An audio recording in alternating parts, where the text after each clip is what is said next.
Kita ke berita terakhir Tribuners dari Kabupaten Maluku Tenggara. 5 bulan dibuka rumput di Landmark Kota Langgur tumbuh subur, pengunjung mengeluh tak lagi apik. Pasca dibuka bertepatan dengan hajatan pemilu serentak pada 14 Februari 2024, Landmark Kota Langgur di Kabupaten Maluku Tenggara atau Malra tak lagi apik dipandang mata.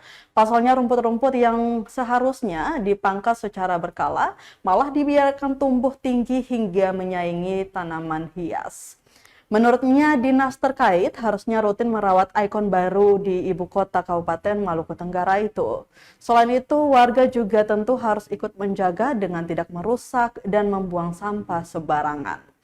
Ditambahkan Tribuners, selain rumput liar tumbuh subur, kerap mati lampu di kawasan itu sehingga terkesan angker di malam hari.